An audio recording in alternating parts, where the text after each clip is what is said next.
What's up, everybody? It's Alex Fishbein, and it's Friday, so you know what time it is. It is Fisch's Friday Rant time. And this week, we're going to get into a little bit of everything of some of the hot topics and some of the weird topics we got going on so far. And so, the first thing I want to start with is none other than Draymond Green. So, everyone is talking about him with his whole, leg kick, him whenever he gets hit or whenever he loses the ball or whenever he's going up for a rebound and there's a little bit of contact, he throws up a leg. Sometimes it hits somebody, sometimes it doesn't. But we have to admit the fact that Draymond Green does this all the time. So, we can't go around and say that Draymond Green is targeting certain people by kicking at them, or he's only hitting people that, maybe that he doesn't like. He's only hitting people on, a rival team. Whatever it may be, you can't say that he's only throwing his legs up at a certain person, a certain team, whatever it may be. You just can't do that because there's no factual basis behind it. The matter of the fact with Draymond Green and these leg kicks is that he does it consistently. This is something that Draymond Green does all the time.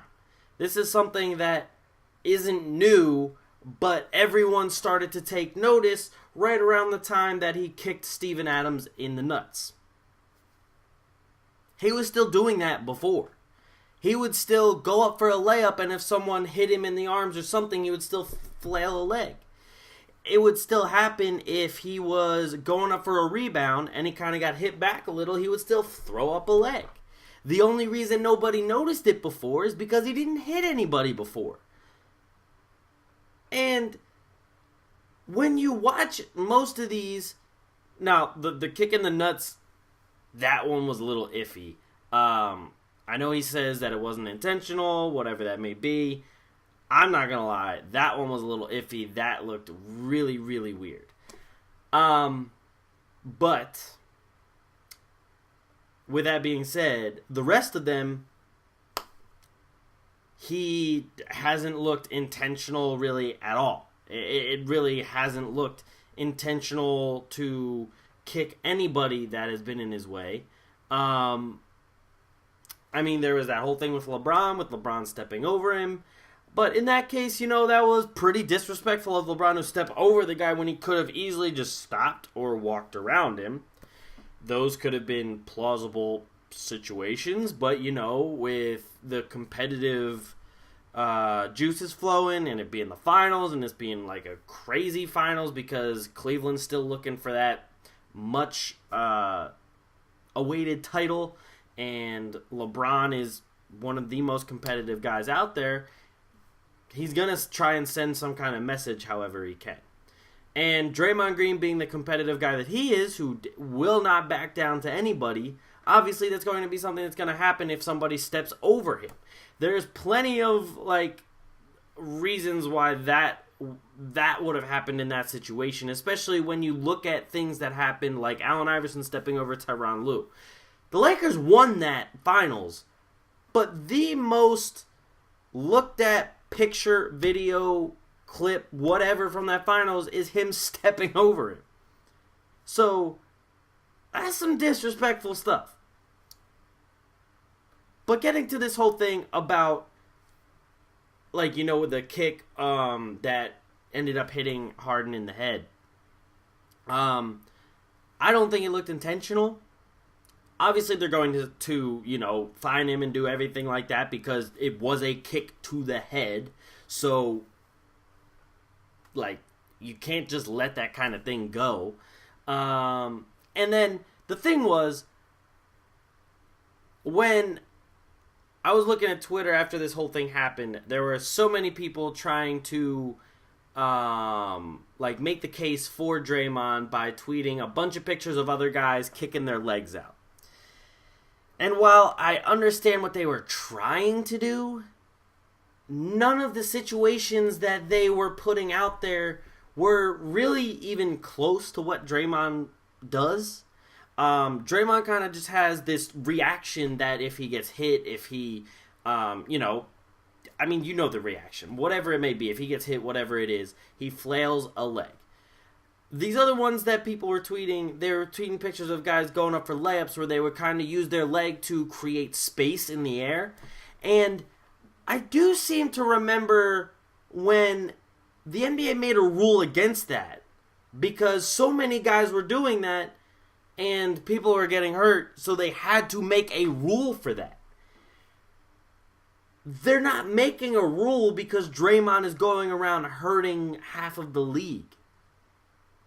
There's been really 2 instances of these kicks that have actually made some serious contact that could have potentially done damage. And the thing is, when you have that kind of knee-jerk reaction to throw a leg out there, if anyone is in the vicinity, that's obviously going to hit somebody. The guy is not small. He's 6'9", 6'10", whatever it is. His legs are probably going to hit somebody. It's inevitable. And the other thing after this whole situation that I thought was kind of strange was Draymond then tweeting pictures of the bad boy Pistons. So I also kind of understand what he was trying to get at with the whole, bad boy Pistons. They tackled people, they did this, they did that. But the fact that he's tweeting these pictures of them almost as if he's saying, well, they did it, why can't I do it? That's not going to get you anywhere. Take it from me firsthand, there was a lot of things. Anyone who grew up with an older brother or even a younger brother has all went through that mindset of, well, they did it, why can't I do it? And you end up getting in trouble and you might get grounded, whatever it may be. And you don't know why because your other sibling did it, but you could. It kind of goes along those lines of that's what I thought how that whole thing was going. And I was just like, dude, just stop. Leave it at the fact that you've already said this is your reaction, this is what you do. Just leave it at that. You don't have to try and tweet pictures to defend your case.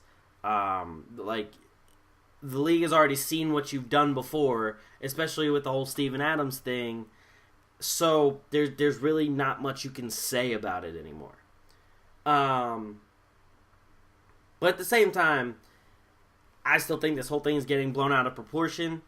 And then, obviously, tons of fans on social media are taking it way out of proportion. There's no need to call a guy names, to tell him to quit, to tell him to kill himself because of throwing a leg out there in a knee-jerk reaction and accidentally hitting people. The internet is really giving people a voice that otherwise would not say anything. There's no way any of these people would go straight up to these NBA players and tell them, to quit, retire, that they suck, that, to go kill themselves from stupid stuff like this. There's no way that any of these people are actually going to do that in real life. Because you'll walk up to them, realize they're a foot taller and 100 pounds heavier, and you'll think about saying it, and then you'll look at them and be like, wait, this guy could really mess me up. And yeah, they definitely could. And I will tell you that I guarantee with some of these guys and the tweets that they get, if they could, they would definitely mess a lot of these people up. I mean, to be honest, if I was them and I was getting these kind of tweets all the time, I'd be getting a little pissed too. And that doesn't help anything at all. It doesn't help either party, any situation, whatever it may be. It's just dumb. That's really all it is. Okay, so the next thing I wanted to talk about, so this is going to be a little bit shorter of an episode just because I only really wanted to talk about 2 things this week. And the other thing is this whole conversation of Harden and Westbrook and like the whole inefficiency leading the team, whatever it is. There are a lot of people I've been seeing on Twitter saying that they don't really count Russell Westbrook's triple doubles because he's inefficient and he's shooting like, he'll put up like 9 for 20 something, and they'll be like, well, that, he had to take 20 some shots and he only got like 20 some points and he got a triple double just because, he's the only one on the team. So that's cool and all. We've seen plenty of players who are the only one on the team and they have not averaged a triple double. I'll just give you an example. One of my favorite players, Allen Iverson, usually looked at as the only one on the team. Did he get triple doubles? Not usually. He didn't. He had a very, very high usage percentage. Almost as high as Russell Westbrook, if not the same. And he did not get these kind of triple doubles that Westbrook is getting. Not even close. And the thing is, I don't understand how people can just straight not give Westbrook any kind of credit for the kind of rebounding he has. A lot of people are saying, oh, well, the big guys box out real hard just to give Westbrook the rebounds. Sure, that may be the case in some of these rebounds, but if you also watch, he has great timing and he runs in at the perfect moment and grabs balls right off of the rim, whether it be like in front of somebody, he gets there first. He still has a great knack of getting to the ball. And then on top of that, nobody really talks about his passing ability. This guy is passing his teammates open, and with a team who is very, very, for lack of better terms, sucky at offense, other than him, he is getting these guys open for looks, he's getting these guys open buckets, and he's averaging 10 plus assists per game. And so people use this kind of argument to kind of say, well, that means Harden's better than Westbrook. I don't think that's true. I think these guys are like 1A, 1B. But I can't really put one or the other over the other because they don't have similar play styles. And they both are still getting either triple doubles or close to triple doubles. And they're like the number one guys on both teams. The thing is, Harden is getting more buckets through the free throw line because his thing, his niche, is to get into the lane and get fouled and go to the line many, many times a game. And so we're talking about Westbrook not being as efficient and Harden being more efficient, but that's because Harden's game is to get to the line. If you take out that part of Harden's game, we're not going to be talking about him the same as we are right now. And I'm not using that as a knock against Harden. That is a really great skill to have. And the thing is, so many people knock Harden because of this free throw thing. But it's not easy to get to the line 10 plus times a game like Harden does. It's not easy to do the things he does where he shows the ball and then takes it right away before the defenders can do anything about it, and he gets the foul call, like, automatically. That's not easy to do. And the thing is, there's so many of these things that happen between Westbrook and Harden, and this isn't even talking about how both of them turn the ball over at a high rate. That's another thing that a lot of people love to talk about. But instead of just like appreciating what we're seeing, we haven't seen a guy average triple doubles since the Big O. That's a long time to see that kind of thing happen. And then you have Harden, who is only about two or three rebounds away from averaging a triple double himself.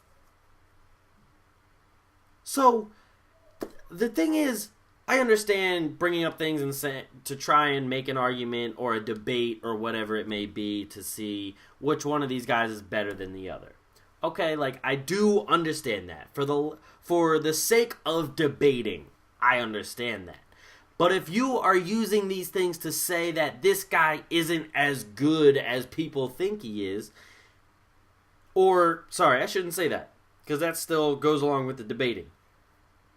If you're using these things to say that this guy just isn't good flat out, if you're using this to just say, well, if he was on a better team, he wouldn't be doing nearly as much as any of this, well, that is a stupid argument in itself. Because, yes, if you give Westbrook another superstar like he had with Kevin Durant, he doesn't need to do as much as he's doing right now. Because having another superstar takes some of the load off of his shoulders. And as a superstar, that's kind of what you want, because that means you're getting closer to facing these other super teams and winning a championship. So why wouldn't you want another superstar so that you didn't have to do as much? So that your usage rating wasn't a 40 like Russell Westbrook, and so that you could have someone else to bail you out sometimes on offense. Well, more than sometimes, because if it's a superstar like Kevin Durant, he's going to bail you out a lot. Because it's a superstar. Why wouldn't you want that? An argument that goes along with that is stupid. So stop trying to use it. And another rant for another day is the fact when you bring up a one-on-one debate between two players and you say who's better, and the person brings up team wins. I'm not asking whose team is better. I'm asking, if you pit these guys one-on-one, who's better? Stop saying that Chris Paul can't be in the top point guard discussion because he has no rings. I don't care if he has no rings if we're talking about the top point guard discussion. We're not talking about the top team discussion. We're not talking about the top franchise discussion. We're talking about a player versus another player or players. Stop. Anyway, that's it for me, guys. Thank you for listening and watching another episode of Fisch's Friday Rant. I'll be back with another one next week, as well as with the 50th episode of The Atlantic Files, which is the podcast I have on our SoundCloud.